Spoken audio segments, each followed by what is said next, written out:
Yeah, it is.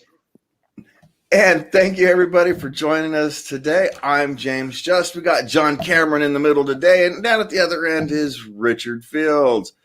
Gentlemen, Time names their Person of the Year. Well, I guess it's People of the Year. They named Joe Biden and Kamala Harris as their People of the Year. I'm not sure. I guess you just have to get elected to get a People of the Year now, I guess, is the only thing it is. There's a couple problems with that. They can't get their pronouns right. Two people is not a person. And the second thing is they haven't even taken office yet, and they're already Person of the Year. That's sort of like Obama winning the Nobel Peace Prize without having, within I think it was a month or something like that after he took office back in 2012. It's just political correctness and trying to suck up to the Twitter mob. Yeah, and what's hilarious is that James said, you just need to get elected. I mean, Trump got elected, and I don't think they've labeled him as a person yet, much less Person of the Year. I think they think he's, what do they call him, the Orange Monster and all sorts of other things, and he's evil this and evil that. And then speaking of Obama and the Nobel Peace Prize, hold some quiet on the set, please. A little lower. Sorry about that. It's the audience is getting a little unruly. Our thousands of people that want to be closer to the camera.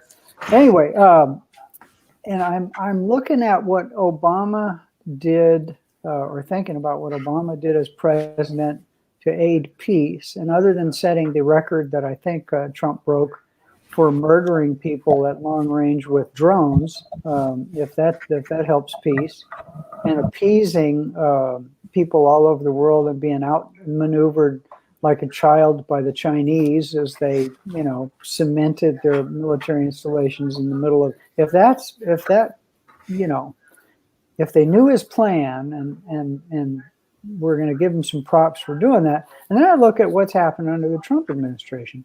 North Korea and South Korea got to the table and talked. Israel has normalized relations with how many Arab countries now, counting some of the principalities down there? Is it 5 or 6? Which would have been. Let's see. There's Morocco. There's UAE. There's I forget. Lebanon. Yeah. So they're talking with Saudi. Yeah. No, there's a bunch. Yeah. Course, so the quid pro quo on that is Trump is selling all of these Arab nations drones and other weapons as the enticement. So I'm not sure how that's going to work out. Well, I think wasn't Obama doing the same thing? I'm not sure. But this is he's up. Trump has increased the sales more, from my understanding. So Trump got North Korea and South Korea to talk. I don't see that much has come of it. But nevertheless, if a Democrat would have done any of those things, they would get not only the Person of the Year, but the Nobel Peace Prize for a couple of years running. So it's political correctness. That's all. Yeah, and it's a shame. I keep thinking that there is an opportunity for a conservative/libertarian news organization to actually take a big chunk out of the market. I mean, the closest thing you have, and I'm really Fox News, but certainly not libertarian, and kind of a strident form of conservatism, if you want to call it that.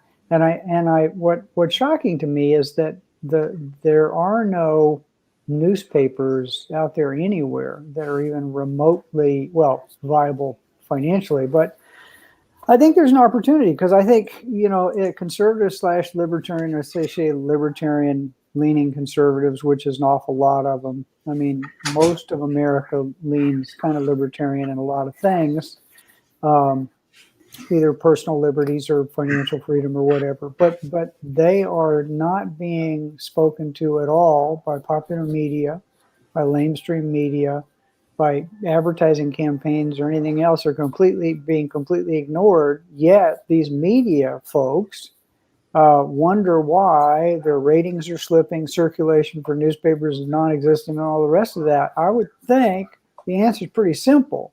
You're forcing people to opt out.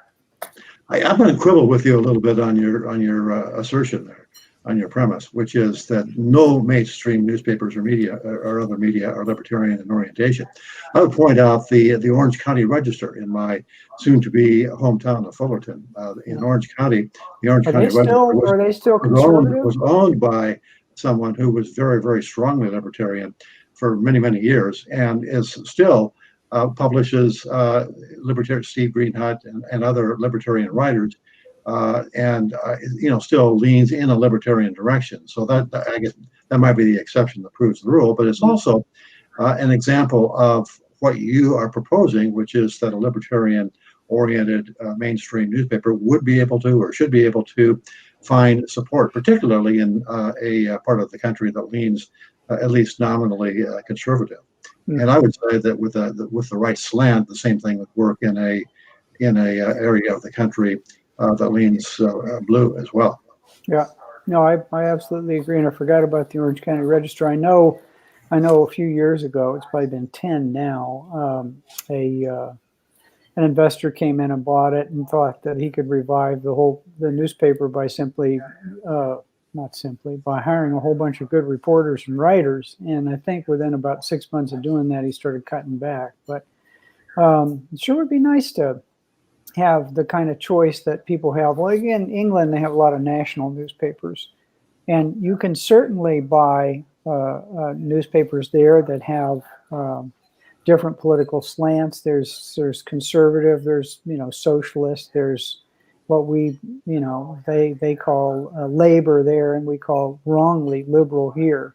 And I'd like to see people have a choice, and we don't. But other than that rare exception, I mean, there are places in the country where conservative papers are probably doing well. I know small town newspapers, single newspaper towns that focus on local news, and all news is supposed to be local, are still doing amazingly well. Well, another exception is the Manchester Union Leader, which actually endorsed Gary Johnson back in 2016 after having been staunchly conservative and Republican for probably over a century. Mm-hmm. Well, that just brings us to this the closed nature of the loop, the tight bubble that the mainstream media lives in. But I also like to point out that people always have us to turn to if they want their libertarian viewpoints. And so we're going to go ahead and move on. A school district in Washington has sparked controversy after they've now claimed that Asian American students are now white. In terms of the demographics, they now mix Asian students and white students in together.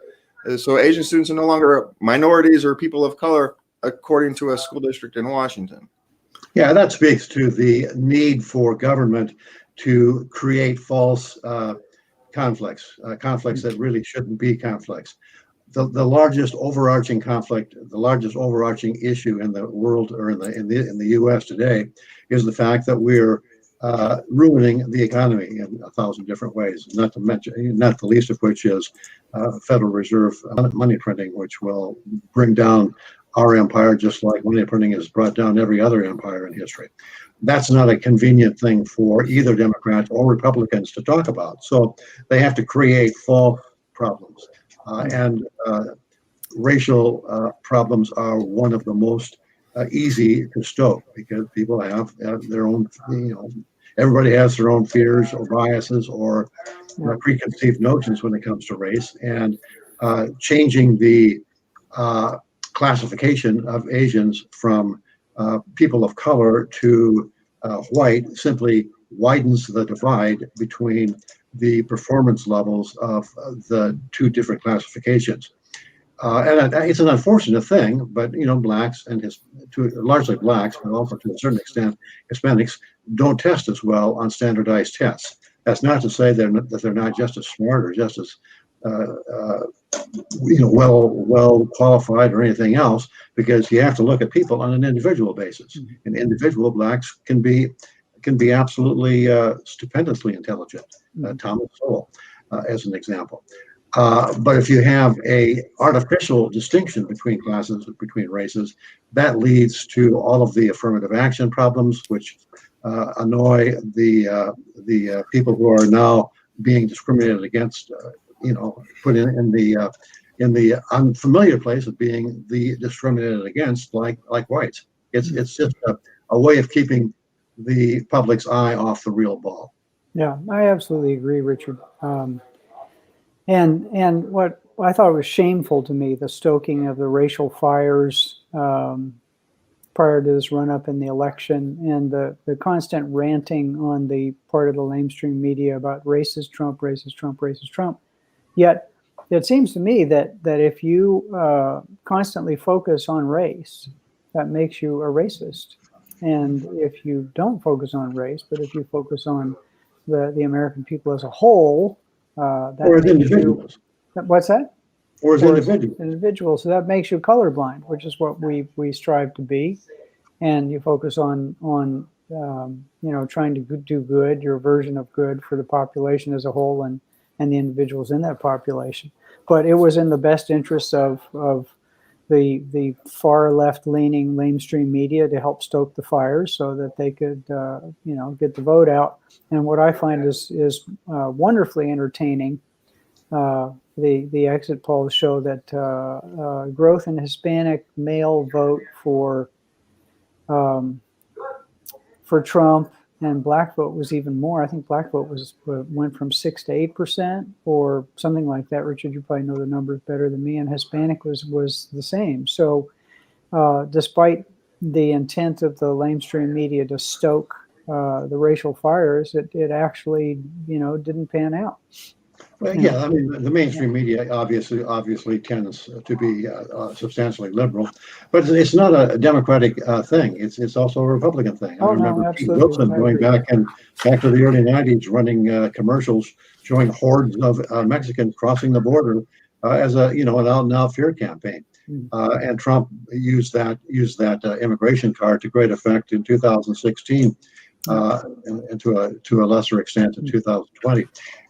It's using race, making the color of the skin important when it really shouldn't be a consideration at all as far as putting together a fair and just society.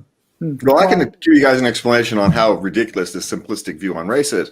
I have a granddaughter who is half Asian, a quarter white, and a quarter black. What is she going to go to under this? Is she white, black, or Asian? That's whatever she wants, I suspect. She gets to tell her what she wants to be.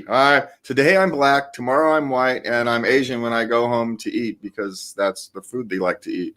I don't understand what this whole thing. It's a mess. This whole racial theory, this whole modern racial theory, or I guess they call it critical race theory, is actually dangerous. We're trying to combat racism with more racism, and we actually think we're going to get something other than more racism out of it. And could I ask you to turn it down a little, please?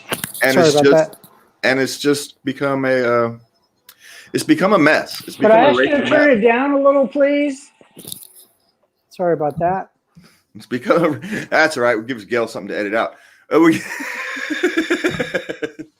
As if Gail doesn't have enough work to do. You know what you could do is, do you have a door? No, not where I'm sitting. Yeah. I have a number of doors in the house, but yeah. It's just this whole. It's this. Hold on. Let me try that. Let's just try that. All right, we're taking a 30-second break. Taking a break. We're taking a rare break here in the middle. We're going to give Gail work to do. No, I'll go down there. I have to tell Gail he's got to cut out at 13 minutes. He's got work to do at 13 minutes. Well, no, there's you just take a tour of the house. Yeah. If I fall, what the hell? All right. Hey, Gail. Yeah, Gail. Let me see which is the least offensive wall here. Okay, we'll just aim it at. Hi, fellas. How are you? Yeah. All right. You were saying, James. We were saying that the danger of creating this continual focus on race is actually going to increase racism. It's not going to fight it. It's almost like that's the goal. The goal is to increase the amount of racism in the world, not actually to decrease it. They're actually acting like they want the opposite of what they claim. Yeah, because if you can feed off other people's racial fears by stoking those racial fears, you have more power. Yeah, that's the political imperative. Well, and you've got a lot of people who've got a lot of degrees and a lot of college debt who need jobs, and those So where are you going to get these jobs? You've got to create them. So how do you create them? You create the office Critical of race theory as a major. Yes. yeah. Hmm. It's become a whole. I think that'll be the next major. And Not heaven if it help us isn't if they already. actually do forgive student loan debt. Because if they do, then, there's the next major will be racial tension, masters in racial tension reduction. How about that? Oh, they probably already have that, John. They probably already have that. But talking about craziness out of California, Oracle is moving headquarters out of Silicon Valley to Austin, Texas, and they are like the third or fourth major tech company in the last 6 months to announce that they're moving. This Cal exit thing has become a California exodus. Is probably It's a brain drain. I remember back in the 1950s and 60s when there was a brain drain of Brits coming to America because of the, at that time, a strong labor socialist government in Great Britain. Nobody could make a living in Great Britain. The smart people couldn't, get paid for doing whatever they do. So they got the hell out of Britain and came to the United States. It was called the brain drain. We're having a brain drain from California to Texas, to Idaho, to Nevada, to Florida, and other parts across the country. It's the market at work. Whenever politicians create a business hostile to thriving, hostile to business, hostile to people being able to provide things for other people at a profit, so that both the buyer and the consumer come out ahead. When that environment goes away, and the Democrats are trying their hardest to make sure it goes away, people leave, and it shouldn't be a surprise. Yeah, I think it's wonderful because not only are they leaving, but these are some of the poster children of, like, Elon Musk. Has a huge following amongst people who blow up the Twitter universe and on Facebook and all the rest of that, and is the darling of clean energy and the electric car movement and everything else. And Oracle, Larry Ellison's a strange cat, but he's the center of power in he has a lot of clout and a lot of pull, and these people are being vocal about it. And you're right, Richard, and that we benefited hugely from the brain drain out of England. And I think it was it the 60s, early 60s, and 50s and 60s, back when it was a labor government. Yeah, and it benefited the United States tremendously because they were coming out of wonderful schools with wonderful skills, and we sort of shared a common language, so there was none of that nonsense that divided us, and they came here and had a huge positive impact. And what's going to happen is it's going to have a huge negative impact. But if it wasn't for the big chunk of money that the state of California takes out of the pockets of the multimillionaires in Silicon Valley, because they are the ones who are paying that highest marginal rate, and every time they get stock options and all the rest of that, it's a huge influx of cash for the state of California.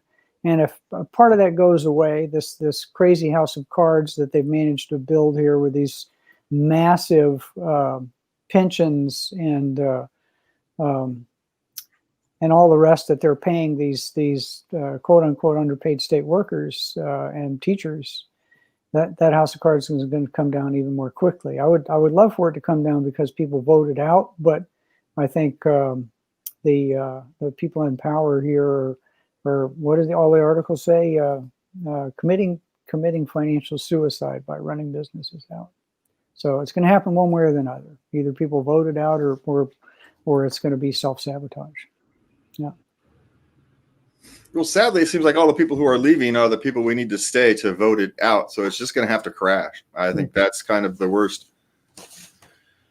We're not looking forward to it because it's going to hurt a lot of people. But, in the long run, I suppose it needs to happen. But talking about bringing up crashes, out of New York City, they want to charge $3 per package for delivery to help fund their transit system.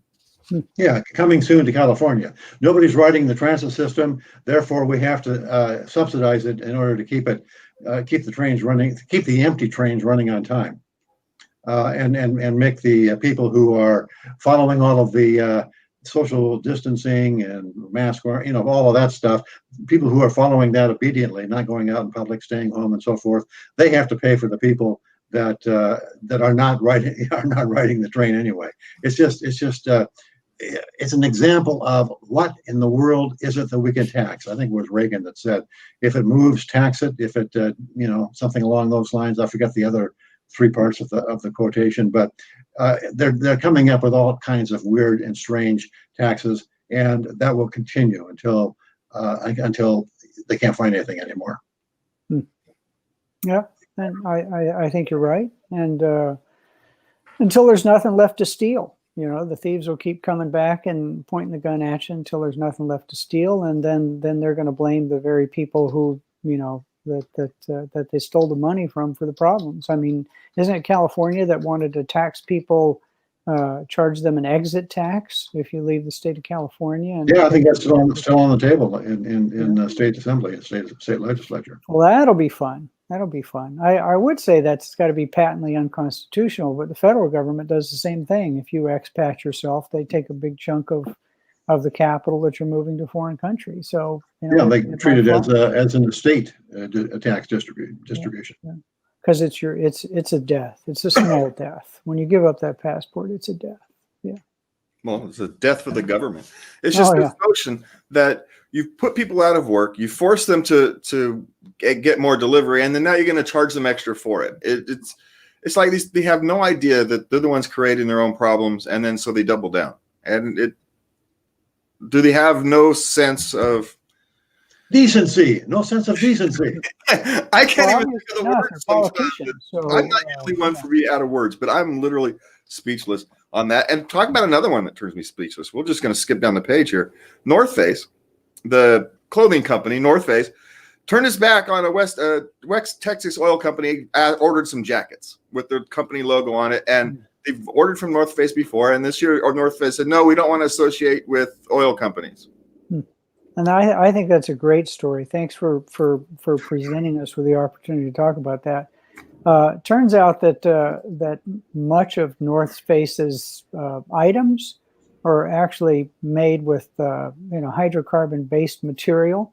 They're shipped on hydrocarbon-based trucks. The people that go to Yosemite, when you can get into Yosemite, to climb in their fancy gear and take their hikes, drive cars to get there. And I guess the CEO of the company was kind enough to point all that out in a 4-page missive to North Face, which is didn't deign to answer any of the reporters that have asked the question. So it's ludicrous, really. I mean, and this false green thing that we're going, I love to go off on this. I mean, thousands of, is it 2,000 or 10,000 golden eagles have been killed? I think it's 2,000 in the Altamont Pass wind chopper, they like to call them, wind farm, in over the last 20 years. If you killed one golden eagle, but with a coal-fired power plant, they'd shut you down.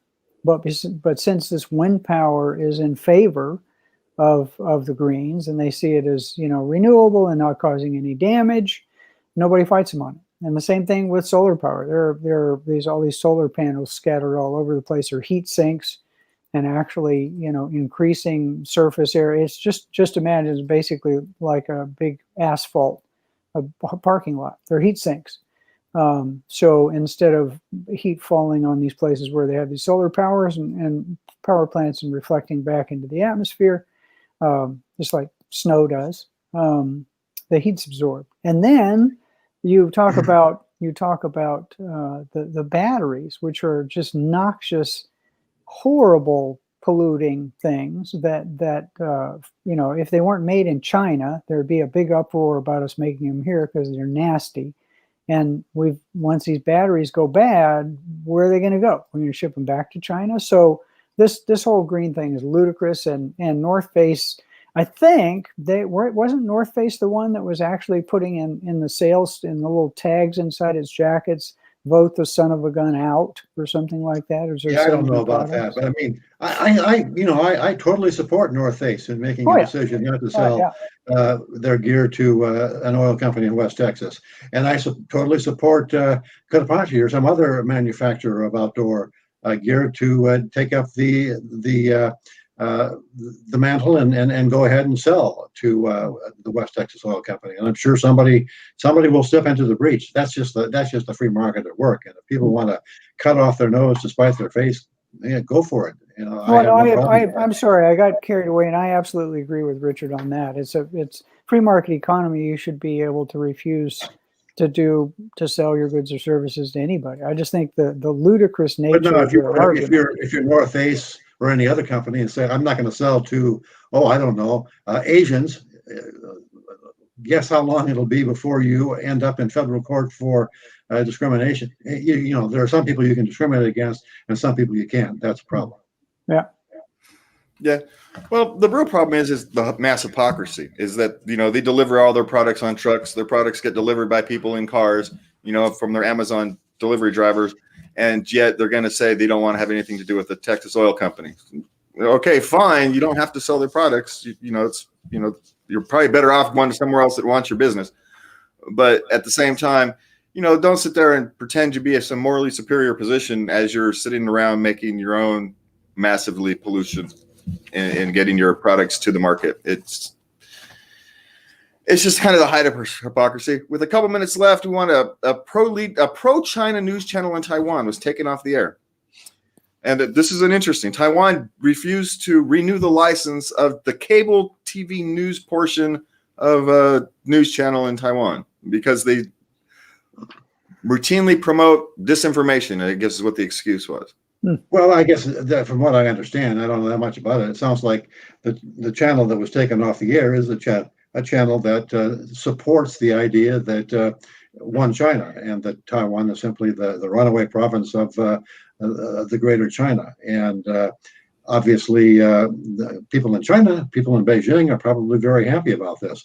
And I don't know what the breakdown in Taiwan is as to the percentage of people that are pro-mainland versus staying their own independent country. But there is a tendency, there is an impetus for politicians on whatever side of whatever issue you can think of to censor the other side, and that's what we're seeing an example of.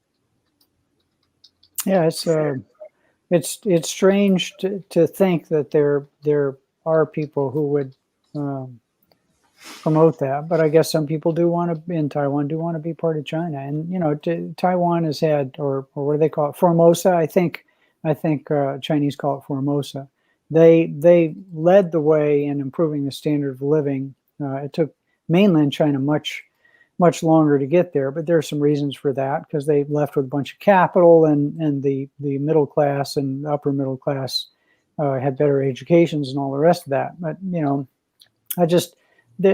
anywhere in the world where you try to stamp out opposing views, all it does is create a news and soundbite for somebody, and it turns out to backfire. But again, if the government closed it down, I guess they did from licensing. I don't have a problem at all with a corporation making that decision. It's just a little scary when governments do it. Yeah, I'm no friend of Chinese and the Chinese government, but I'm also no friend of government censorship. And the use of licensing, as we've seen here, is really just the way for governments to get businesses to toe the party. Yeah, and we're seeing the same thing with the U.S. government going after the social media giants, Twitter, Amazon, and so on. Yeah, it's this, and the small businesses. You're going to take your license away if you serve your food when you're locked down. It's it's the tool they're using for control, and that's the part that really scares me. Yeah. But the fact that it's happening in Taiwan, they're facing the same issues halfway around the world that we are facing here. And that is it for us today from Libertarian Counterpoint. For me, John, and Richard, we want to thank you for watching us. We'll see you next week. Thank you very much.